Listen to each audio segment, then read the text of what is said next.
ნახევარში მოვისმინოთ ეხება ევგენი აფრასიძისა და მისი ოჯახის საქმეს 2004 წლის მარტში ამ ოჯახს სვანეთში თავს დაესხა სახელმწიფო მაშინდელი შინაგან საქმეთა მინისტრის ბატონი გია ბარამიძის მეთაურობით და თუ რასთან ქონდა საქმე და როგორ განვითარდა მოვლენები ამის შესახებ ახსნა განმარტებას კომისიას მოაწვდიან ბატონი იმ თავდასხმის შედეგად მოკლული ევგენი აფრასიძის ქვრივი დოდო აფრასიძე და ევგენი აფრასიძის შვილიშვილები გიორგი და ლედი აფრასიძები, რომელთაც თუ მომბრძანდნენ სამდივნოს ვთხოვ, რომ შემოაცილონ დარბაზში. ასევე სხდომაში მონაწილეობას ასე პირდაპირ არ მიიღებს, მაგრამ ქალბატონი დოდო აფრასიძის ფსიქოლოგიური მხარდაჭერისთვის სხდომას დაესწრება მათი ადვოკატი ქალბატონი ირმა ჭკადუა.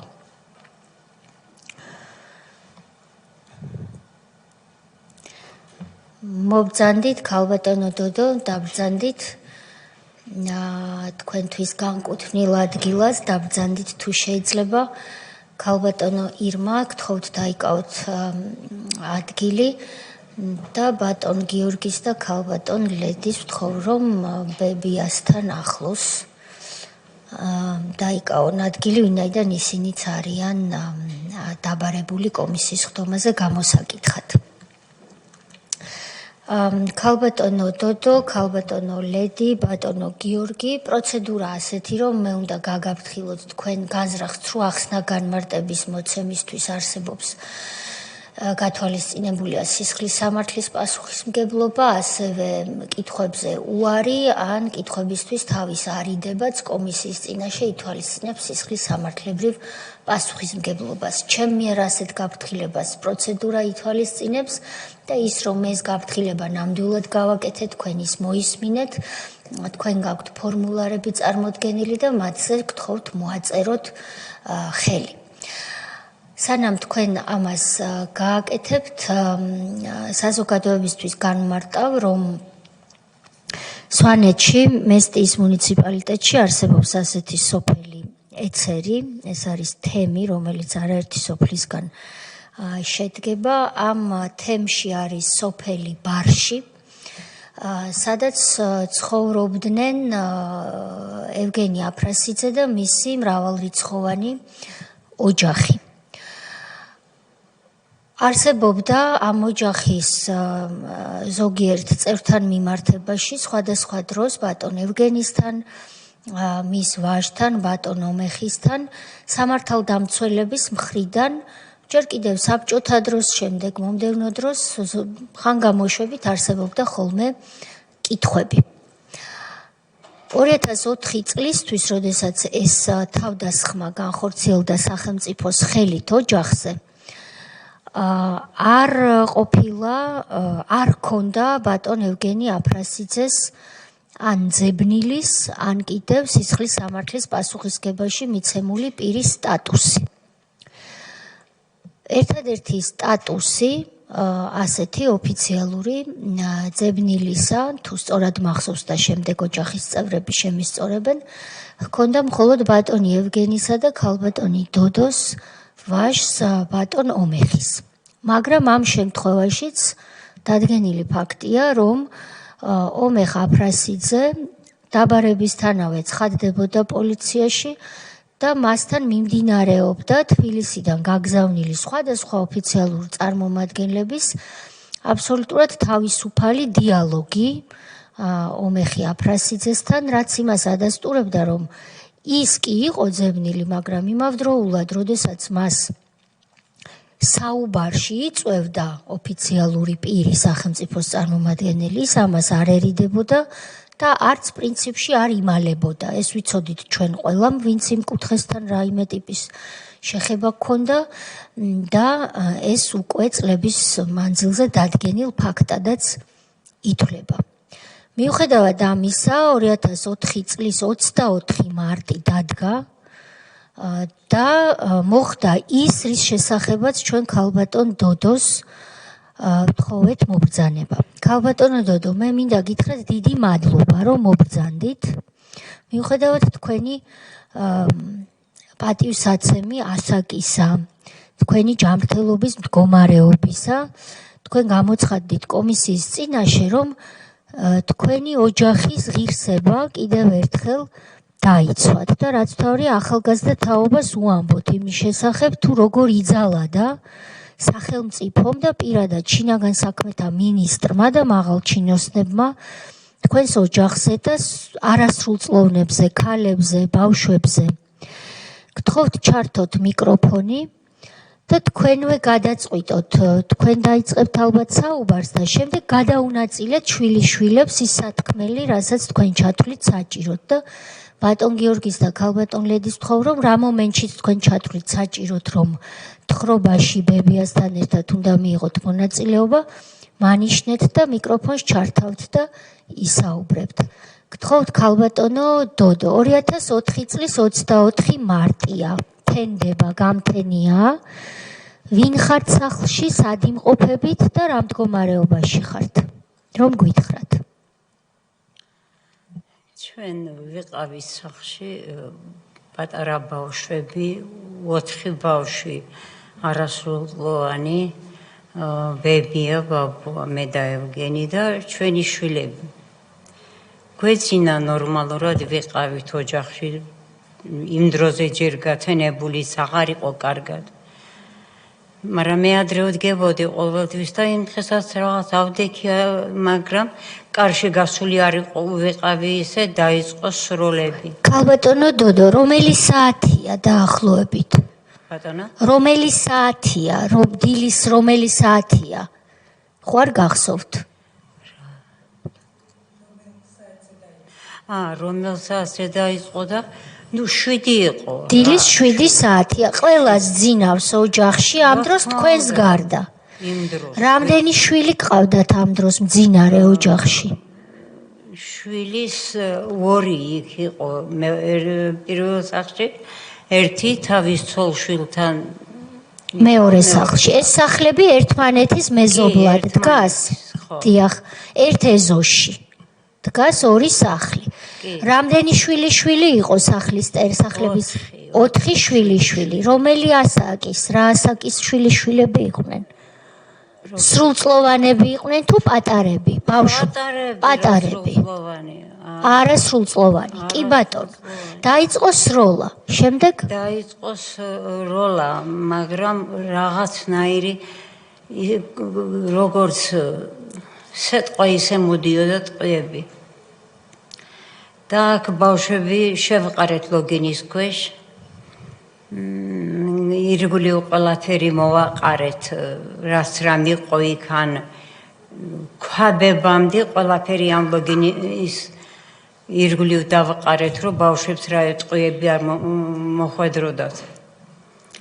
და ესენი რო კიოდნენ ბავშვები, რამდენადაც უფრო კიოდნენ, მით უფრო ის მოდიოდა. ცეცხლი. ტყვის ისინი და ბოლოს დაიწყეს დაბომბვა.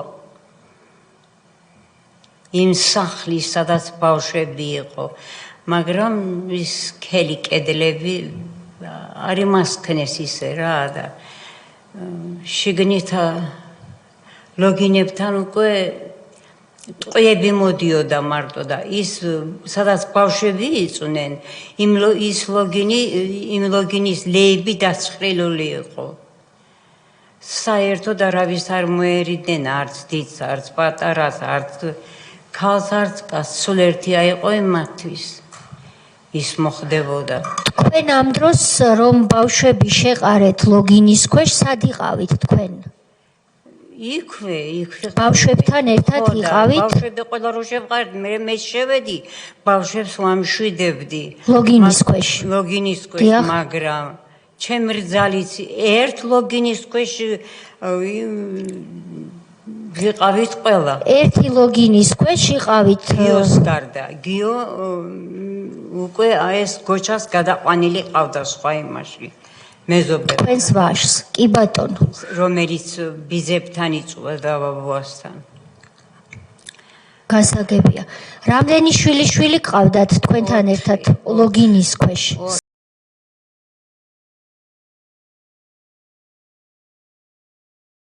ნივთებთან ერთად ბავშვებს და გიორგი, რომელიც აგბრძანდება, უკვე ბიძამ გაარიდა და მეორე სახლში თუ მეზობელთან გადაიყვანა. მეზობელთან აი თითქოს და გადაისროლა ის. გადაისროლა. შეაგდო რო იტყვიან რომ შეაგდო იმ ოჯახს ბავშვი და დასაცავად გადმოbrunდა სახში, იმიტომ რომ ევგენი ხელებაწეული ხო დაჭრეს, იღლიაში იყო დაჭრილი. და ეს შეიყვანეს მერე გოჩამ და ომეხიმ თავის შვილებმა და დააწვინეს იმაზე დივანზე და თვითონ მაშინვე უკვე შევარდნენ ეს ორივე ესენი დაიჭირეს ომეხი შებორკეს ისე გამოიყვანეს გოჩა გამოიყვანეს და იქ გზაში დააგდეს შტიკნოზით დასერეს გოჩას ტყვია არ მოხვედრია გოჩა დასერეს თანით დასერეს შტიკნოზით და მკვდარი ეგონათ უკვე იმას გადაფარებული ქონდა ზემოდან ადიელა რომ მკვდარი ეგონათ და ეს ომეხი ხელფეხშებორკილი გაათრიეს პირდაპირ ქუჩაში ამ ტალახში და იქ დახვრიტეს. ისე დახვრიტეს, რომ საერთოდ გადაჭრილი იყო შუაზე. ნატყვიარით. როცა ხელფეხშებორკილი მიაწევდნენ, მაშინ მოხვედრილი ქონდა ტყვია თუ ის საერთოდ არ ქონდა, არც ერთი ტყვია. არა. ანუ ისე დააპატიმრეს, რომ დაჭრილი გოჩა საერთოდ ნატყვიარი არ ქონდა, გოჩა დაჭრილი. ომეხიზე, გოჩა კი, გოჩა ომეხიზე? ომეხი დაჭრილი იყო, როცა დახვრიტეს? როცა დაიჭირეს. მაშინ არა, რო დაიჭირეს, მაშინ არ იყო დაჭრილი. სანამ დახვრიტეს, დაჭრილი არ ყოფილა. არა, იქ სანამ გაიყვანეს გზაში. არ იყო დაჭრილი. არა, მაშინ ხო ძალიან დიდი ტალახები და ის იყო გაზაფხულზე იყო და იქ დააგდეს იმაში და იქ დაუწყეს სროლა, იქ მოკლეს გზაში და მერე ეს ბეჭედს რო ვერ აძრობდნენ, წააჭრეს თითი. ცხედარს და მერე ამას ყელსაბამს რომ ვერ უხსნიდნენ, კერძზე ფეხი დააბიჯეს, ისე ამოგლიჯეს და ამას ყველაფერს უყურებდნენ პატარა ბავშვები. გასაგებია. და წარმოიდგინეთ რამხელა ის აქვთ ამ ბავშვებს გადატანა. ქალბატონო დოდო, იმ ბავშვებს, ვინც ამას უყურებდა, მიცეთ სიტყვა, ორივე აქ არის, თუმცა 4 შვილი იყო მაშინ სახლში. ან ბატონ გიორგის ვთხოვოთ პირველი, ან ქალბატონ ლედის, როგორც გირჩევნიათ, რომ გითხრათ, სად იყავით იმ დილას, რომელ სახლში, რა ადგილას, როგორ განვითარდა მოვლენები, რამდენი წლის იყავით და რომ დაგვეხმაროთ ფაქტების აღდგენაში ამდენი წლის შემდეგ. მოგესალმებით. პირველ რიგში მინდა მადლობა მოგიხადოთ იმისთვის, რომ ეს კომისია შეიქმნა და მადლობა თქვენ ქალბატონ თეა და ყველა კომისიის წევრს.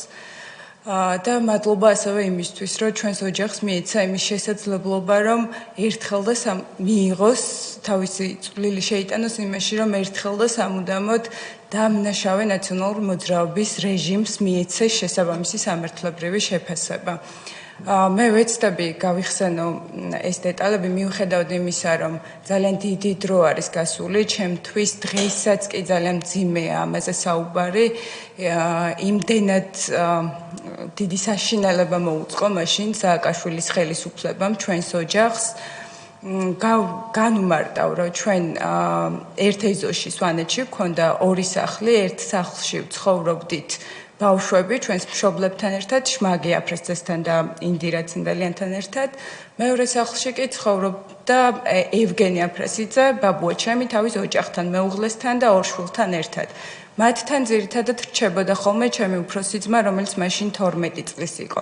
სპეცოპერაციის დღესაც თქვენ რამდენი წლის იყავით მაშინ? მე ვიყავი მაშინ 7 წლის.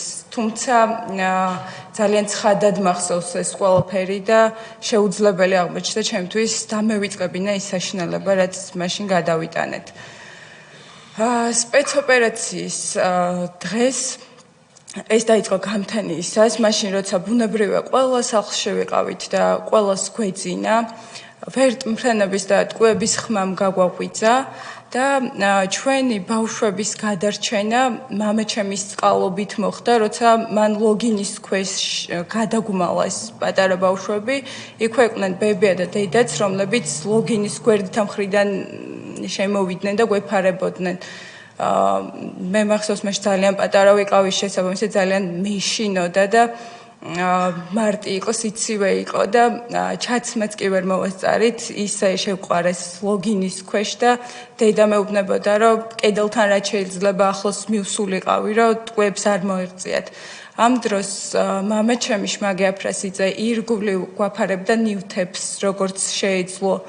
რო ტყუებს არ მოეღწიათ, იმიტომ რომ აი როგორ აღვწერო არ ვიცი, ფანჯრებიდან, კარებიდან, ყველა მხრიდან წვიმასავით შემოდიოდა ეს ტყუები სწორედ იმ სახლში, სადაც პატარა ბავშვები ვიყავით და ძალიან კარგად იცოდნენ ამ სპეცოპერაციის შემკვეთმა ბატონმა სააკაშვილმა და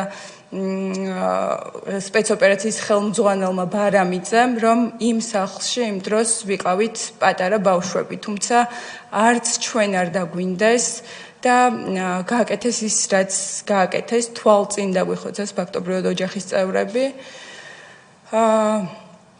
ასევე მეორე სახლში იყო გიორგი, იმ სახლში, რომელიც დაიწვა, ხაზი მინდა გაუსვა იმას, რომ ჩვენს ოჯახში ერთადერთი ძებნილი ეს იყო ომეხი აფრასიძე, რომლის დაკავებაც ნებისმიერ დროს შეეძლოთ, რადგან ის სრულიად თავისუფლად გადაადგილდებოდა მთელ სვანეთში და არა მარტო სვანეთში და მიზანი რომ ყოფილიყო დამნაშავის დაკავება, დამნაშავესაც ხომ უნდა დადგენა და შესაბამისი პროცედურები ეწარმოებინათ გამოძიება, ჩაეტარებინათ სასამართლო, დაეკავებინათ ომეხი და თუ იმსახურებდა, თუ აღმოჩნდებოდა, რომ ის იყო დამნაშავე, შესაბამისი სასჯელი მიესაჯათ მისთვის.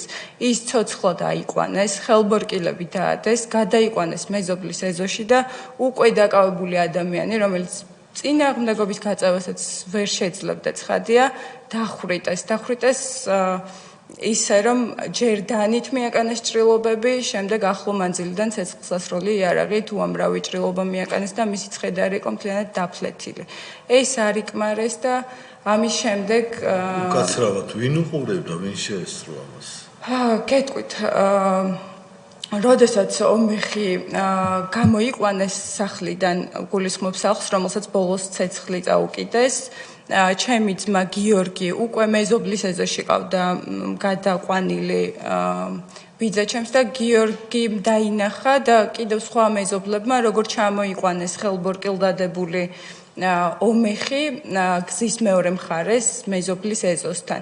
რაც შეეხება ამ დახვრეტის ფაქტს, ეს მოხდა მაშინ, როცა უკვე ეს სპეცოპერაცია დასრულებული იყო, სროლა შეწყვეტილი იყო და შესაბამისად მეზობლებსაც ჰქონდათ იმის შესაძლებლობა, რომ სახლებიდან გამოეხედათ და თვალი ედევნებინათ იქ რაც ხდებოდა იმისთვის. არიან მოწმეები, მეზობლები, მათ შორის ასევე ჩემი სხვა ოჯახის წევრებიც, მაგალითად ქოჩა აფრასიძე, რომლებიც დაინახეს, როგორ დახვრიტეს ხელბორკილდადებული ომეხი.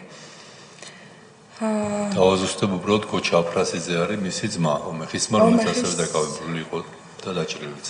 ძმა, ქოჩაზეც ვიტყვი, ის და ომეხი სახლიდან ერთად გამოიყვანეს, მასაც ხელბორკილები ედო, ისიც თავისი ფეხით გამოვიდა იმ სახლიდან, ისე რომ არავითარი დაზიანება მას მიყენებული არ ჰქონდა და უკვე ამის შემდეგ მას დანით მიაკენეს სასიკვდილო ჭრილობები, გადააფარეს პლედი, ჩათვალეს, რომ ისიც უკვე მკვდარი იყო და მათი მიზანი ამ მიმართულებითაც განხორციელებული იყო. გადააფარეს პლედი და უკვე რაღაც გარკვეული დროის მერე აღმოჩნდა, რომ ხელს ამოძრავები და გოჩა და ამის შემდეგ პულსი შეუმოწმეს, აღმოჩნდა, რომ ცოცხალი იყო და უკვე ამის შემდეგ გადაიყვანეს ვერტმფრენით ქუთაისში, სადაც მას ჩაუტარეს ოპერაცია. თუმცა ეს ოპერაციაც ჩაუტარეს გარკვეული დროის შემდეგ და ჩაუტარეს ისე, რომ არავითარი დამაკუჩებელი ნარკოზიც კი არ გაუკეთეს მას და უკვე დაკავების პირველივე წამიდან დაიწყო გოჩას მიმართ წამება. ქალბატონო ლედი, რა მაინტერესებს ნახეთ, თქვენ ხართ ამ დროს 7 წლის მამამ, ხომ სწორად ვამბობ, მამამ დედა თქვენთან და თქვენს სხვა დედმამიშვილებთან ერთად, გარდა გიორგისა, რომელიც აგბრძანდება, საწოლის ქვეშ ბოდიში გამოთქმისთვის სხვა სიტყვა არ ქვია, შეყარათ უცბად და დედა და ბებია, ქალბატონი დოდო, რომელიც აგბრძანდება, გადაგეფარნენ და მერე მამამ კიდევ გარედან მიაყარა ამ საწოლს ნივთები. თქვენ ამ დროს ერთმანეთში თუ საუბრობდით, ერთი კითხვით, რომ დედამ გირჩიათ, რომ რაც შეიძლება კედლისკენ მიიწიეო, იმიტომ რომ შეიძლება ამ დროს ბავშვს ჰქონდეს პირიქით რეფლექსი, რომ თავი გარეთ გამოყოს ან რაღაც უნებლიე მოძრაობა გააკეთოს, რომ არ მოგხვდეს ტყვიაო. სხვა რაიმე გადაძახილი, კივილი, რაღაცა თუ გახსოვთ თქვენი მხრიდან? ტირილი, რა გახსოვთ? ბუნებრივია, ვერც კი მივხვდით საერთოდ რა ხდებოდა ჩვენს თავს, იმიტომ რომ წარმოუდგენელი იყო ის, რაც მოხდა. ამ დროს ცხადია პატარა ბავშვები, მათ შორის დედაჩემიც ბებიაც ვტიროდით, ვკიოდით და ჩვენი ხმა გარეთ გადიოდა. და რას მინდა ხაზი გაუსვა არის ის, რომ როცა ბებიამაც თქვა ამაზე, როცა ჩვენი ხმა იმატებდა, ნუ ტირილის ხმა თუ უფრო ძაფრად გადიოდა გარეთ, ტყვიებიც იმატებდა, ანუ სროლა მატულობდა და უფრო ძლიერი ხდებოდა ეს სროლა. უკვე ბოლოს მამაჩემმა გვითხრა, რომ როგორმე თავი შეგვეკავებინა ისე, რომ ხმა არ გასულიყო ჩვენი იქიდან და ნუ არ ვიცი როგორ შევძელით, მაგრამ შევძელით, რომ აღარ გვეკიულა და აღარ გვეტირა და აი ამ დროს, როცა ჩვენი ხმა აღარ გადიოდა სახლიდან, ტყვიებმაც იკლო და უკვე ცოტა ხნის შემდეგ სროლა შეწყდა. ალბათ იფიქრეს, რომ ყველა ჩაიხოცა და ამიტომ მათი მიზანი სწორედ ეს იყო, რომ იქ ცოცხალი არავინ არ გადარჩენილიყო და უკვე როცა დარწმუნდნენ, რომ არავისი ხმა სახლიდან აღარ გამოდიოდა, სროლაც ამის შემდეგ შეწყვიტეს. და თქვენ სროლა რომ შეწყდა, შემდეგ თქვენივე გადაწყვეტილებით დატოვეთ ეს თავშესაფარი? გეტყვით როგორ იყო. სროლა რომ შეწყდა, გარკვეული დროის განმავლობაში ლოგინის ქვეშ ვიყავით, ისევ იქიდან გამოსვლას ვერ ბედავდით. რამდენი ხანი დაახლოებით? დაახლოებით 10 წუთი მაინც. იმიტომ რომ ეს სროლა რომ შეწყდა, მე იყო რამდენიმე წუთის შემდეგ ისევ გაისმა სროლის ხმა. რამდენიმე წუთი დავრჩით ლოგინის ქვეშ, შემდეგ კარი ისედაც გაღებული იყო უკვე და შემოვარდნენ რამდენიმე შეიარაღებული და ნიღბიანი სპეცრაზმელები, რომლებმაც ისევ სროლა დაიწყეს უკვე შიგნით სახლში, კარის უკანა მხარეს ისროდნენ.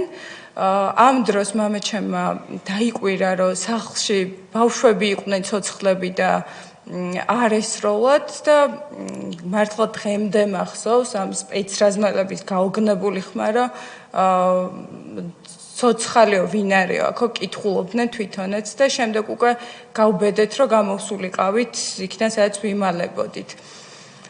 ამის შემდეგ გავედით გარეთ და დავინახეთ, რომ მეორე სახლი, სადაც იყვნენ ბაბუაჩემი ევგენი აფრასიძე, ომეხი გოჩა და ჩემი 12 წლის ძმა მთლიანად ცეცხლის ზალში იყო მოხვეული.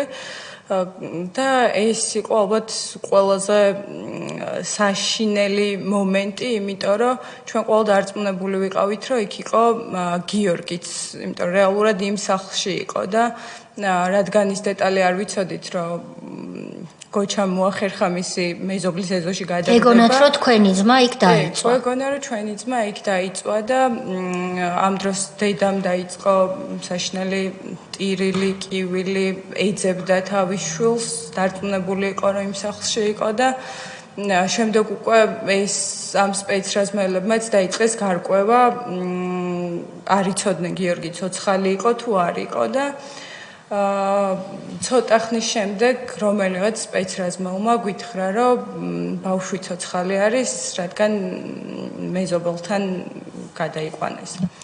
ერთი ჩაგიკითხებით თუ შეიძლება, რომ თქვენ ახსენეთ წეღანო, როდესაც სპეცრაზმი შემოვიდა და როდესაც თქვენმა მამამ უთხრა მათ, რომ ბავშვები არიან სახლშიო, დაგჭათ შთაბეჭდილება, რომ სპეცრაზმა არ იცოდა, რომ სახლში მცირეწლოვნები იყვნენ?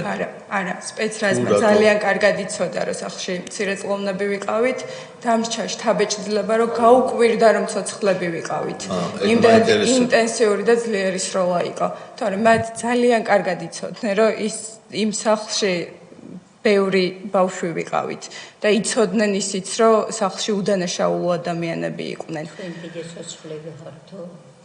კი, ესეთი როგორი ფორმულირებით თქვენს გთხოვთ ჩაურთოთ მიკროფონი ბებიას. თქვენ კიდევ ცოცხლები ხართო? ბავშვებს ესე უთხრეს. სპეცრაზმმა, კი ბატონო. ქალბატონო ლედი, ხომ არ მივცეთ სიტყვა ბატონ გიორგის, რომ მეორე სახლში, სადაც ის იყო, ბაბუასთან ერთად, ხომ ასეა, როგორც ირკვევა.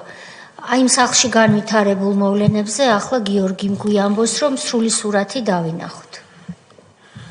მოგესალმებით პირველ რიგში. მე თავიდან დავიწყებ, როგორ მოხდა ეს ამბავი.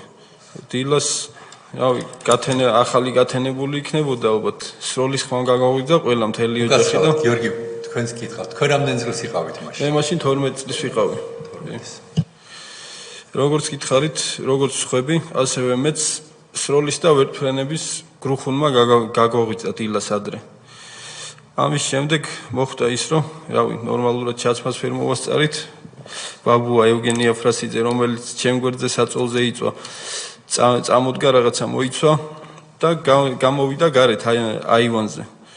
ხელება წეული და ყვიროდა, რომ სახლში ბავშვიც იყო, ბავშვები იყვნენ სახლში და სროლა შეეწყვიტათ. ხელები იმის ნიშნად აწია, რომ ნებდებოდნენ. მაგრამ ამის მიუხედავად ეს სროლა არ შეწყვეტილა, ბაბუას ერთი ტყვია მოხდა, ძირს დავარდა, მეც ბაბუამ კი მითხრა, რომ არ გავყოლოდი, მაგრამ ინსტინქტურად გავყევი კარებამდე და იქიდან უყურებდი და როცა ბაბუა ძირს დავარდა, მე შემეშინდა უკვე და ისევ სახლში შევვარდი უკან. გოჩა და უმეხი გამოვარდნენ, დაჭრილი ბაბუა სახლში შემოიყვანეს რა. სახლში შემოყვანის შემდეგ ბოდიში გიორგი მაპატიეთ აივანზე გავიდა ბაბუა თუ რომელსაც აივანზე გავიდა. სროლა საიდან იყო ამ დროს? ქვევიდან თუ ჰაერიდან? ამ დროს სროლა ჰაერიდანაც იყო, ქვევიდანაც, რავი, ყველა მხრიდან ტყუები მოდიოდა რა. ყველა მხრიდან ისროდნენ აბსოლუტურად, ყველა მხრიდან წერიდან ჩამოდიოდა ტყუები, ზევიდან, ქვევიდან, რავი, მთელი სახლი ალყაში ყავდათ მოქცეული და ყველა მიმართულებიდან ისროდნენ. და რას მინდა ხაზი გაუსვა, რომ არც ერთი გაფრთხილება სიტყვიერად არ ყოფილა, რომ სახლი გამოსულიყვნენ სახლიდან და დანებებულიყვნენ. რასაც მთელი სოფელი დაადასტურებს, რომ ეგეთი გაფრთხილება საერთოდ არ ყოფილა რა. დილას დაიწყო თუ არა ეს სპეცოპერაცია, პირველივე წამებიდან სროლა დაიწყეს და ეს სროლა, რავი, არ შეწყვეტილა არც ერთი წამით, ალბათ 1 საათის, რამოდენიმე მომენტი იყო, როცა სროლის ინტენსიურობამ დაიკლო რა. რავი, 1 საათის მანძილზე მაინც დაახლოებით ეს სროლა არ შეწყვეტილა. და ამის შემდეგ, რაც ბაბუა შემოიყვანეს, აი იყო ერთი მომენტი, რომ სროლის სიხშირემ ცოტა დაიკლო და გოჩამ ხელი მომკიდა და მეზობელთან გადამიყვანა. იქვე კარის მეზობელთან, რომ მე მაინც გადავრჩენილიყავი. თვითონ კი შევიდა. რა გვარის იყო ეს მეზობელი, რო გითხრათ? აფრასიძეების ოჯახია გვერდზე, ჩვენი კარის მეზობლები არიან. დიახ. ამის შემდეგ გოჩა სახში შევიდა, რომ დაჭრილი მამისთვის მიეხედა. ამის შემდეგ ისევ ინტენსიური სროლა დაიწყო, მე მეზობელთან ვიყავი. რავი, მახსოვს ფეხსაცმელიც არ მეცვა და მეზობლებმა მომცეს მე ეგ ფეხსაცმელი რა. გიორგი, სანამ მეზობელთან ყოფნის ამბავს მოყვებით, რომ კიდევ კარგად განვიხილოთ ეს ეპიზოდი. ესე იგი, თქვენ წევ ხართ, გძინავთ 12 წლის ახალგაზრდა ბიჭი ხართ და იმ საძინებელ ოთახში თქვენთან ერთად სხვა საწოლზე გვერდით ეძინა ბაბუას. კი, ბაბუას გვერდით მეძინა, მე სულ ყოველთვის თქვენ სულ ყოველთვის ბაბუასთან გეძინათ. იმ სახლში რჩებოდით. ეს არ იყო გამონაკლისი კი, შემთხვევა. არა, გამონაკლისი არ ყოფილა იმ სახლში. იქ ცხოვრობდით, იმიტომ რომ ბაბუასთან იყავით ახლოს. კი. ისიც სახში ჩავდიოდი ქვევით, მაგრამ დასაძინებლად ისე მაინც ბაბუასთან ვიყავი მიბრუნდებოდი. ბავშვობიდან მიჩვეული, რომ ბაბუას გარეშე არ ვიძინებდი და ნუ შესაბამისად გვერდზე ერთად მეძინა რა. გეძინათ. კარგი. ესე იგი დაიწყო სროლა და ბაბუამ წამოხდა ამ სროლის ხმაზე. ეს თქვენ თვითონვე დაინახეთ უკვე გაღვიძე. კარგად მახსოვს უკვე ყველაფერი.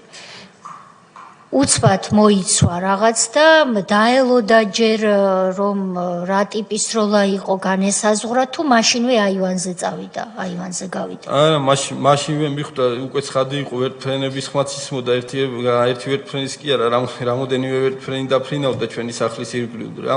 გასაგებია. და რავი, წამოხდა თუ არა, უცბად აივანზე გავიდა, მიხვდა რაშიც იყო საქმე. თქვენ რა გითხრათ ამ დროს? რამე ხო არ რჩევა ხო არ მოგცათ? მე ვიტყრა რომ დარჩენილიყავი და გარეთ არ გავყოლოდი ვინაიდან ტყუები რავი წვიმასავით მოდიოდა ყველა მხრიდან და არ დაუჯერეთ. მე არ დაუჯერე რავი ბავშვი ვიყავი და ინსტინქტურად გავყევი სიმართლე გითხრათ რა. მარტო არ გაუშვით ასე ვთქვათ და გაყევით. მეზობლის სახლებიც დაიცხრილა, გასაგებია. გიორგი, გადასახურები. იმ მომენტში როცა გოჩას გადავყავდი ერთი წუთით, როცა გავიდა ბაბუა აივანზე. თქვენ ამ დროს სად ხართ? კარის ზღურბლზე დგახართ? კარის ზღურბლზე ვიდექი და მე სანამ ბაბუა დაეცემოდა, უფრო ახლოს მივედი რა ბაბუასთან. მე უკვე ტყვია რომ მოხდა. და აი ამას ვერ ვიგებ, თქვენ როგორ გადარჩით ესე წვიმასავით მოდის ტყვიები? აი როგორც კი მე მეგონა რომ სროლა შეწყდებოდა, იმიტომ რომ კაცი გავიდა აივანზე და რავი ითხოვდა რომ რას იძახდა სიტყვები რომ არ გაეგზელებინას. იძახ ხელევაწეული იდგა რა და იძახდა რომ არ ესროლათ, ბავშვი იყო სახში და არ ესროლათ. თქვენ არ მოგხვედრიათ ტყვია? არა, მაგ მომენტში მე ბაბუა დაეცა თუ არა შეხვედით უკან სახში. უკან სახში შევვარდი და ნუ უცებ გოჩა და ომეხი გამოვიდნენ იმ ტყუების წვიმაში და ბაბუა შეიყვანეს რომ კიდე დამატებით სხვა ტყუებიც არ ეხლა გავაგზავნოთ მეზობელთან. ჩაგაცვეს მეზობლებმა და თქვენ ამ დროს რა ფიქრებში ხართ? აი მაგის მერე რაღაც მომენტში სროლამ რო დაიკლო გოჩამ გადამიყვანა, ოღონდ იქ გადასვლაც არ ყოფილა ადვილი, ტყუები წვიმასავით მოდიოდა და ყველა მხრიდან გვესროდნენ რა. ჩვენი გადასვლის მომენტში ეს რამდენი მეტრია გასავლელი? დაახლოებით 10 მეტრია მეზობლის სახლამდე ჩვენი სახლიდან, მაგრამ იქ რაღაც ბოძები იდგა, ხეები იდგა, რასაც ხვდებოდა ტყუები და საბედნიეროდ იმ მომენტში ეს ტყუები ჩვენ აქვთ და იყო მომენტი რომ აი შარვალი ეხლაც არის და რავი გადაღებულიც აქვთ, შარვალშიც კი გამიარა ტყვიამ რა. გადასვლის მომენტში შარვალში ტყვიამ გაგიარა. უბრალოდ რავი კანზე უბრალო ნაკაწრი მქონდა და კანზე არ დაუზიანებულა. ეს შარვალი შენახული გაქვთ? ეს შარვალი ალბათ შენახული იქნება და რავი ადრე დოკუმენტური ფილმი გააკეთეს, სადაც კადრებიც კი გადაიღეს რა. და იქაც ასახულია ეგ შარვალი რა. ამის შემდეგ, რავი, დიდი ხანი გაგრძელდა რა ის დღე თითქმის არ დამთავრდა ჩვენთვის. ძალიან დიდი ხანი გაგრძელდა, მაგის მერე სროლა არ შეწყვეტილა და როცა უკვე სროლა შეწყდა, აი სადღაც 5 წუთი შეწყდა სროლა, ალბათ ეგონათ რომ უკვე ყველა დახოცილი იყო და შევარდნენ სპეცნაზელები ჩვენ სახში. მე მეზობლიდან, კარის მეზობელია და იქ ჭუჭურტალიძე ფანჯიდან უყურებდით რომ სპეცნაზელები სახში შევიდნენ, სპეცრაზმელები. ამ სახლიდან უკვე გამოიყვანეს ხელებს შებორკილი გოჩა და ომეხი, რომლებიც ჩვენი აივნიდან ჩაიყვანეს ეზოში. ეზოდან უკვე ორღობეში გადაიყვანეს და ის ორღობე უკვე ჩვენი იქიდან, სადაც იმ ადგილიდან, საიდანაც მე ვიყურებოდი, აღარ ჩანდა, უბრალოდ დავინახე რომ გაიყვანეს ორი ადამიანი სახლიდან. და მაგის მერე სულ რამოდენიმე წუთში ალბათ 2-3 წუთი გავიდო და ავტომატის ჯერის ხმა გაისმა და რამოდენიმე ათეულჯერ ისროლეს რა. მაშინ მაგ მომენტში არ ვიცოდით მეტი რაღაცა ისროლის. ისროლაც მორჩა და რამოდენიმე წუთში ჩავედით ჩვენი სახლის მიმართულებით, როგორც მე, ასევე სხვა მეზობლებიც იმ მომენტში, რავი, მთელი სოფელი შეკრებილი იყო სახლიდან გამოსული და ყველა ცდილობდა ჩვენი სახლისკენ ჩამოსულიყო, რომ ენახათ რა ხდებოდა. ჩავედით და ჩვენი სახლი, რა თქმა უნდა, სპეცრაზმელებს ალყაში ჰქონდათ მოქცეული. რავი, სოფელში მთელს ტერიტორიაზე ერთი პატარა ადგილიც არ იყო, სადაც სპეცრაზმელები არ იდგნენ. მთლიანად ალყაში იყო მოქცეული მთელი სოფელი. ჩავედით და იქ უკვე დავინახე, აი პლედ გადაფარებული. მე როგორც ვნახეთ, ომეხის ცხედარი იყო და მეორე მხარეს გოჩაზეც პლედი ჰქონდათ გადაფარებული. კი, ორივე ბიძა. და მამაჩემი მე იმ მომენტში არ მინახია, იმიტომ რომ უკვე გადაყვანილი ყავდათ რა. დაკავებული ყავდათ. კი. გოჩა მოძრაობა როგორც კი დაიწყოს, ის პლედი გადახადეს, ნახეს რომ ცოცხალი იყო ადამიანი და თელმა სოფელმაც ნახა რომ ადამიანი ცოცხალი იყო, იქ ვეღარ დაასრულეს ის საქმე, რაც უკვე დაიწყეს. გოჩას დანით ჰქონდა რამოდენიმე ჭრილობა მიყენებული გულმკერდში. შესაბამისად, აი ხალხი იყო, იმდენი მოწმეები იყო, აღარ დაასრულეს ის საქმე, რაც დაიწყეს და გადაიყვანეს უკვე თვითმფრინავით საავადმყოფოში. ვერტფრენით. ბატონო გიორგი, თქვენ როდესაც გადაგიყვანათ ბიძამ, მამამ ბოდიში, მეზობელთან. ბიძამ. გადაგიყვანათ მეზობელთან. მაშინ ბაბუა დარჩა დაჭრილი სახლში. მაშინ ბაბუა სახლში დარჩა დაჭრილი მდივანზე. თქვენ როგორ იცით, როცა თქვენ დაინახეთ მეზობლიდან, რომ ორი ბიძა, ვინც ბაბუა აიმნიდან დაჭრილი შემოიყვანა. დიახ. დაკავებულია და გაიყვანეს ორღობეში. თქვენ მიხვდით, რომ სავარაუდოდ დაჭრილი ბაბუა სახლში დარჩა. კი, რა თქმა უნდა და შემდგომ როცა სახლი ალყაში იყო მოქცეული, მეზობლები ცდილობდნენ, რომ სახლში შესულიყვნენ. ამ სპეცოპერაციის დასრულების მერე ერთი რაღაცა გამომრჩა. როცა გოჩა და ომეხი სახლიდან გამოიყვანეს, თვითმფრინავები, ბევრი ვერტფრენები დაფრინავდნენ.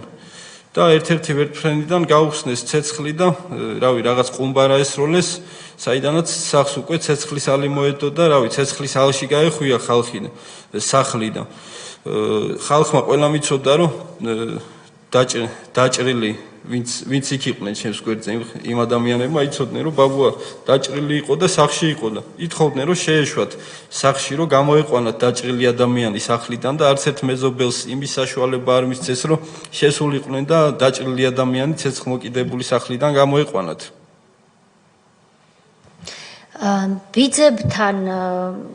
ბიძასთან რომელიც გადარჩა ბატონ გოჩას გულისხმობ ალბათ გისაუბრიათ და ის რას ამბობს რომ როდესაც ის და მისი ძმა ომეხი სახლიდან გამოიყვანეს ბაბუა ცოცხალი იყო კვლავ ბაბუა გონება დაკარგული დატოვეს სახლში მაგრამ ცოცხალი სისხლის დიოდა საიდან დიოდა სისხლი სად იყო დაჭრილი სადღაც აიღლიესთან ყოფილა დაჭრილი და იქ ჭრილობიდან სისხლის დიოდა მაგრამ ცოცხალი იყო კი გასაგებია. მაგრამ გადაადგილება არ შეიძლება გონებაზე არ იყო. კარგი. გონება დაკარგული ქონდა იმ მომენტში. თქვენ როდესაც უკვე დაიწყეთ მოძრაობა მეზობლის სახლიდან. თქვით რომ სპეცრაზმელები იყვნენ ყველგან. კი ბატონო. მაგრამ ხომ არ იყო ისე რომ შემდეგ ხალხი შემოემატა ან ყველა მხრიდან ისუროდნენო და იქ შეჯგუფდა ყველა ორღობეში ვინც კი იყო თავდამსხმელი? აი ვინც კი იყო სიმაღლეებზე ვინც იდგნენ სპეცრაზმელები სპეცოპერაციის დასრულების მერე უკვე დაიძრნენ და იმ სიმაღლეებიდან ჩვენი სახლის მიმართულებით დაიწყეს ჩამოსვლა და მთელმა ჯარმა და სამხედროებმა იქ ჩამოიარეს ჩვენს ეზოში. ფაქტიურად სხვა ჩამოსასვლელი არ არის ეზო ჩვენი სახლის წინ ჩვენი ეზოს წინ გადის გზა რა ცენტრალური ან თქვენ ამბობთ რომ სიმაღლეებზეც იყო განთავსებული შეიარაღებული ხალხი მთელს პერიმეტრზე არა მხოლოდ ჩვენი სახლის ირგვლივ მთელი სოფლის ირგვლივ სიმაღლეებზე ყველგან განთავსებული იყვნენ ყველგან სპეცრაზმელები იდგნენ რა ვიცი 100-ობით კი არა ალბათ 1000-ზე მეტი ჯარისკაცი იყო რა იმ დროს რაც შეიარაღებული ძალები ყავდა ჩვენს ქვეყანას შინაგან საქმეთა სამინისტროს გულისხმობთ ამ შემთხვევაში. კი ბატონო.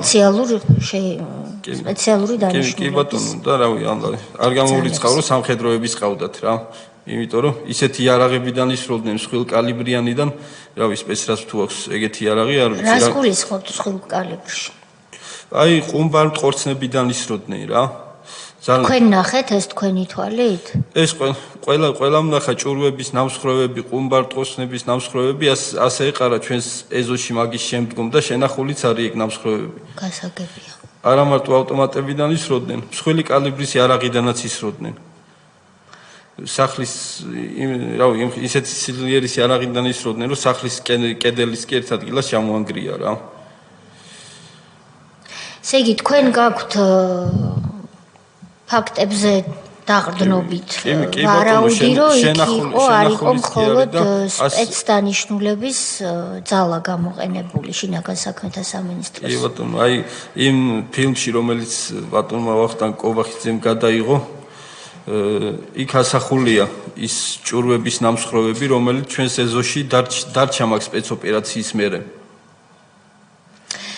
როდესაც 2011 წელს შეიძლება ახალგაზრდებს არ ახსოვდეთ ქალბატონ დოდოს ემახსოვრება 2011 წელს მაშინდელმა ოპოზიციურმა პარტიებმა შექმნეს ასეთი პროექტი სახალხო სასამართლო, იმიტომ რომ არ არსებობდა სამართალი, არ არსებობდა სამართლის და ჭეშმარიტების დადგენის ადგილი. და ასეთი პროექტი შეიქმნა სახალხო სასამართლო, რომელსაც თავმჯდომარეობდა ბატონი მინდია უგრეხელიძე და ქალბატონი დოდო მე მახსოვს რომ იქ იმყოფებოდა გამოკითხვაზე. აი იმ დროიდან მახსოვს თითქოს რომ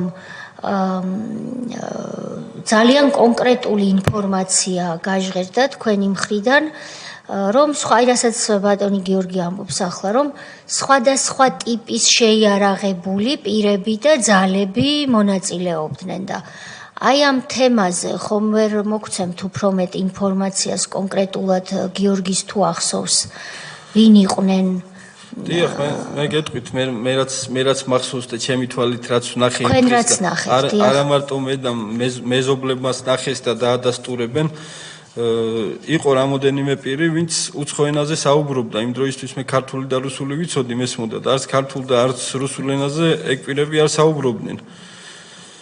უცხო ენაზე საუბრობდნენ ფაქტია ერთმანეთს. ორი ადამიანი, რომელიც აი სნაიპერის შაშხანებით იყვნენ შეიარაღებული რა. ეგ ორი ადამიანი მე მახსოვს რომ უცხო ენაზე საუბრობდნენ. რუსულად? არა, არც რუსულად და არც ქართულად. რომელიღაც უცხო ენაზე საუბრობდნენ. თქვენ იმ დროს 12 წლის ხართ და თანაბრად კარგად საუბრობთ სვანურად? დიახ, კი.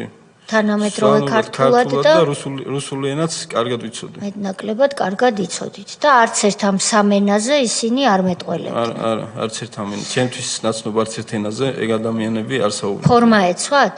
ფორმიანები იყვნენ კი. ფორმაც ეცვათ, ნიღბებიც ეკეთათ. როგორ გამოიყურებოდნენ ეს მამაკაცები? მამაკაცები არ ყოფილან სხვათა შორის, ქალები იყვნენ, იმიტომ რომ თმები ქონდათ და ხმაც ქალის ხმა ქონდათ. და მათ ლაპარაკს სად შეესწარით კონკრეტულად? იქვე ჩვენს ეზოში იდგნენ მთელი სპეცრაზმი ოპერაციის დასრულების მერე ჩვენს ეზოში იყო თავმოყრილი და იქიდან ალბათ 1 საათს მაინც არ გავიდნენ რა. ბლოკირებული ქონდა ტერიტორია და არც ერთ მეზობელს სახლის მიმართულებით არ უშვებდნენ. თავიდან სასტრაფო მანქანა თუ იყო ადგილზე ან სახანძრო? იმ დღეს არც სახანძრო, არც სასტრაფოს დახმარების მანქანა არავის არ უნახია. აბა ვინ გადაიყვანა გოჩა?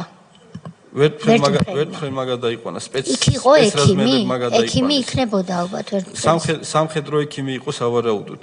რომელმაც დაათვალიერა და მერე წამოაყენეს ფეხზე და გადაიყვანეს ვერტფრენამდე. თქვენ არ გაგსინჯათ სამხედრო ექიმმა არც ერთი ბავშვი? აბსოლუტურად არავის არ გაუსინჯივართ ჩვენ. მაგაზე საუბარიც კი ზედმეტი. არავის მდგომარეობა იმ დღეს არ აინტერესებდათ მაგ ხალხს. თქვენ 4 ხართ დედმამიშვილები. დიახ, კი. ის ორი თქვენი დედმამიშვილი კიდევ უმცროსები იყვნენ ლედიზე თუ? ლედიზე უფროსები და ჩემზე უფრო თქვენ შორის ჩვენ შორის იყო კი. გასაგებია. ორივე ლაშაც და ომეხიც ჩემზე პატარები არიან. გაგაწყვეტინეთ მე და ბატონი ალეკო კითხვას და გისვამთ და მე გააგრძელეთ. ბრძანეთ ბატონ ალეკო. ქალბატონ მათიამ კითხავს რაც მინდოდა მეც მეკითხა, მაგრამ თქვენ ამჟამად თქვენ შესახებ რო გითხრათ, სად მოვაწეობთ და ქალბატონი ლედი. მე ამჟამად საჯარო სამსახურში მუშაობ, წალკის მუნიციპალიტეტის მერიის თანამშრომელი ვარ. და მე მოვახერხე რომ დამთავრებინა უნივერსიტეტი, რადგან ჩემი ეს პერიოდი უკვე იმ პერიოდს დაემთხვა, როცა სკოლა დავამთავრე, რომ მამაც გარეთ იყო ციხიდან უკვე გამოსული, ხელისუფლება შეცვლილი იყო და მქონდა იმის შესაძლებლობა, რომ მე მაინც მიმეღო განათლება. დღეს იურისტი ვარ და მუშაობ ერთ-ერთ ციკლში. მადლობა. თქვენ ამის შემდეგ ოჯახმა გააგრძელეთ სვანეთში ცხოვრება? ჩვენ ამის შემდეგ დაახლოებით 1 წელი ვცხოვრობდით სვანეთში. შემდეგ უკვე შეუძლებელი იყო იქ ცხოვრება. წლისთავამდე ქალბატონი დოდო აზუსტებს, წლისთავამდე დარჩით ადგილზე. დარჩით სვანეთში. თუმცა შეუძლებელი იყო იმ პირობებში ცხოვრება. ერთი სახლი მთლიანი დამწვარი იყო, ცხადია, იქ ვერავინ ვერ იცხოვრებდა. რაც შეეხება მეორე სახლს, უკვე ბავშვები ვიყავით, იყო მთლიანად დაცხრილული და ყველგან იყო ნატყვიარები. შემდეგ მეზობლებმა აღადგინეს დროებით ეს ფანჯრები და კარები, რომ დასახურავი, რომ ცოტა ხანს გვეცხოვრა იმ სახლში. დავრჩით ესე ფაქტობრივად ღიაცის ქვეშ პატარა ბავშვები, დედა ჩემი, რომელსაც ფსიქოლოგიური პრობლემები შეიქმნა ამ დღის შემდეგ და ბებია. დანარჩენი ოჯახის წევრები, მამაკაცები, ვინც ცოცხალი გადარჩნენ, დააპატიმრეს, როგორც მოგახსენეთ, ომეხი და შმაგია ფრესიძე. მიუსაჯეს პატიმრობა 18 წლით და 20 წლით, მათ ცხადია უკანონო პატიმრობაში იყვნენ ისინი წლების განმავლობაში. რაც შეგვეხება ჩვენ, შემდეგ უკვე გადმოვედით სვანეთიდან საცხოვრებლად ნათესავთან, მათ სახლს შევაფარეთ თავი და ეს არა, წალკის რაიონში, ბებიას ძმა ცხოვრობდა იქ და იქ შეგვიფარეს. ეს გავაგრძელეთ ასე თუ ისე ცხოვრება, თუმცა პარალელურად ამ სპეცოპერაციის საშინელება არ იკმარეს, რაც გადაგვატანინეს და ამის შემდეგ დაიწყო კიდევ უფრო მძიმე პერიოდი, იმიტომ რომ ჩვენ პატარა ბავშვები ვიყავით, მამა ჩემი ციხეში იყო, ბიძა ჩემი ციხეში იყო და მათ მიმართ ხორციელდებოდა მუდმივად არაადამიანური მოპყრობა. აბსოლუტურად ყველა მათი უფლება დაირღვა დაკავების მომენტიდან. როგორც გითხარით, ისინი უკანონო პატიმრები იყვნენ.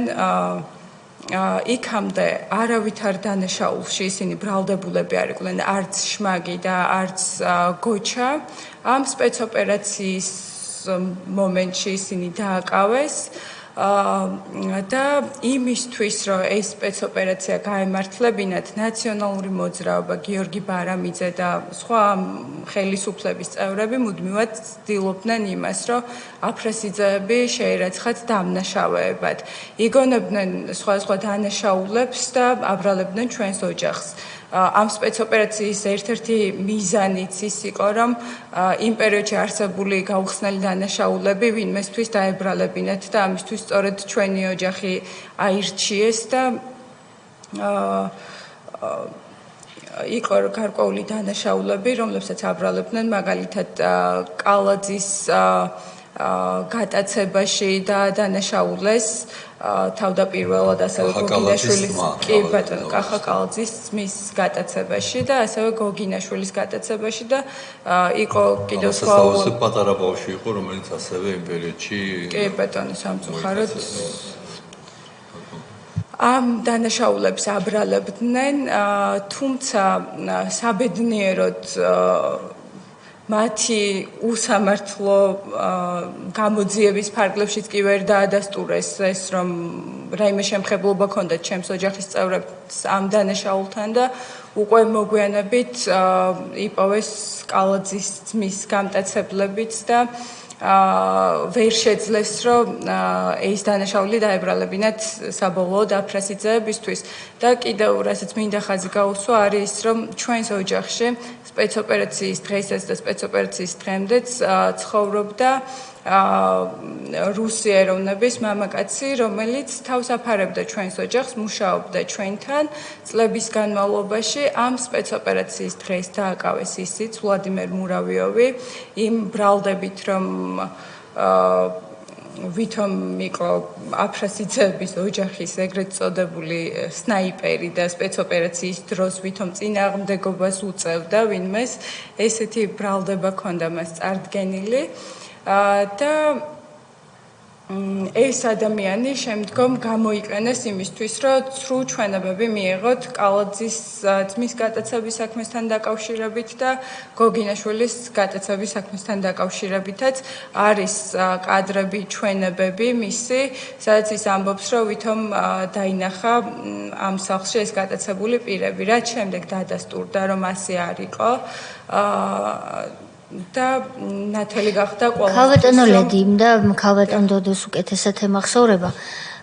იქ შემდეგ შეიცვალა, დრო გადიოდა, ეს თემა მუსირებდა და არაერთ რამეს აბრალებდნენ უკვე გარდაცვლილ აფრასიძეებს, ცოცხლად დარჩენილ აფრასიძეებს და მე მახსოვს ვანო მერაბიშვილის საჯარო გამოსვლები, სადაც ხომ ასეა ბატონო სოზარ, სადაც ის ამბობდა, რომ აი რაღაცა იქ გათხარეს, აღმოაჩინეს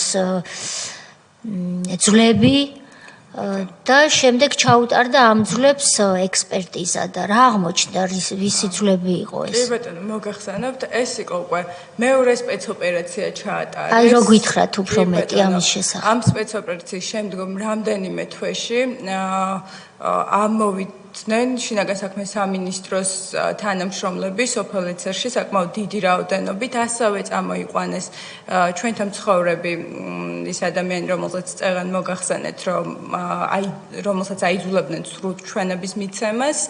და ჩვენი სახლიდან დაახლოებით 1 კილომეტრში იყო მაშინ მე-19 საუკუნის საგვარეულო სასაფლაო, რომელიც გათხარეს, იქიდან აიღეს ძვლების ფრაგმენტები და წაიღეს ექსპერტიზაზე. პარალელურად, როცა ეს ხდებოდა, ბრიფინგი ჩაატარეს ზურაბ ადეიშვილმა და ვანო მერაბიშვილმა და საზოგადოებას ამცნეს, რომ საზოგადოებას ამცნეს, რომ აფრასიძეების ეზოში იპოვეს 8 გვამი, რომელიც ეკუთვნოდათ იმ პერიოდში გატაცებულ ადამიანებს. ესეთი ინფორმაცია მიაწოდეს მაშინ საზოგადოებას, თუმცა ძალიან მალევე დადასტურდა, რომ ეს ძვლები, რაც იქ აღმოაჩინეს, იყო მე-19 საუკუნის ნეშთები და ამიტომ მაგრამ საზოგადოებისთვის ეს სრულ ინფორმაცია უკვე იყო მიწოდებული და რეალურად თქვენი ოჯახის არაერთი წევრი, რომელსაც საერთოდ კანონთან არანაირი პრობლემა არასდროს არ ქონია და მით უმეტეს არასრულწლოვნები, ასე ვთქვათ, ეს იარლიყი ოჯახს და გვარს მიაწებეს როგორც დანამდვილებით დამნაშავეები, რომლებიც როგორც თავად ამბობდნენ, მეცაც კი იმსახურებდნენო, ამითაც ამაყობდა თავის დროზე სააკაშვილი, რომელიც ძალიან დიდი იმედი მაქვს, რომ გიორგის და ლედის მონათხრობს ისმენს და ყველა ხელისუფალმა უნდა იცოდეს, რომ როდესაც მცირეწლოვან ბავშვებს თავს დაესხმება, უნდა იცოდეს, რომ თვითონ მოხუცდება და მცირეწლოვანი ბავშვები დიდები იზრდებიან და ხდებიან ისეთი სასახელოები, როგორიც დღეს ჩვენს წინაშე არის ქალბატონი ლედი და ბატონი გიორგი.